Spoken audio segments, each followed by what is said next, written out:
The member for Longman. My question is for the Prime Minister. Yesterday, during question time, the Prime Minister finally confirmed he supports the decision to cut penalty rates. The Prime Minister's support for cutting penalty rates will mean workers at the Queensland Central Shopping Centre in Mackay in the electorate of Dawson will have their pay cut. Is the reason the Prime Minister is refusing to stop the penalty rates decision because he and his Liberal National Government, including the member for Dawson, support cuts to penalty rates? The Minister for Trade and Investment has already been cautioned. The Prime Minister has the call. Yes, thank you, Mr. Speaker. I thank the honourable member for her question, and I see some of my colleagues, while noticing her attention to the member for Dawson, suggesting that perhaps she should shop locally, and that may be of more benefit to both small business and workers in her electorate. But, Mr. Speaker, the honourable member is doing a very poor job of trying to verbal the government on the matter of penalty rates. Our position is very clear.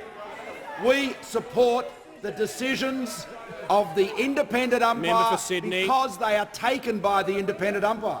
The government has not decided to change one penalty rate or another.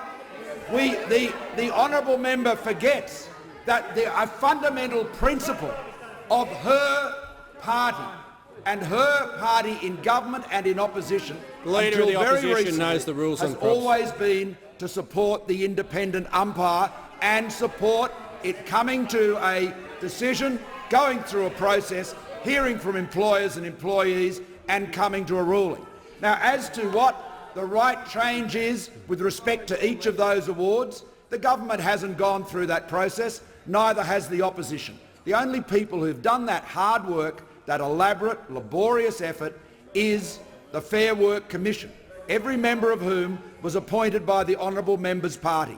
And so the question here is, do you want to have Leader of the Opposition penalty rates being decided by an expert, independent umpire who hears the submissions of employers and employees, as the Leader of the Opposition has often said is the appropriate process? Do you want to have them determined in that way, or do you want to have them determined by Parliament?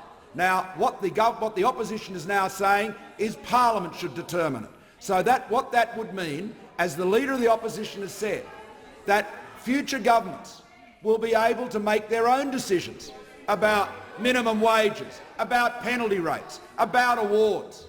That flies in the face of every principle of the industrial relations system the Labor Party has argued for 120 years, as the Leader of the Opposition has said.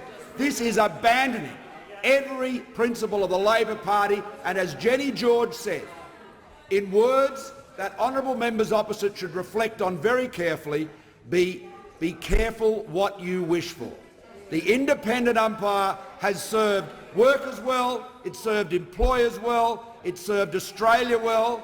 Decisions have been controversial, to be sure, but backing the independent umpire has been a joint commitment for many years, now abandoned as a politically cynical effort by the Labor Party and their hypocritical leader.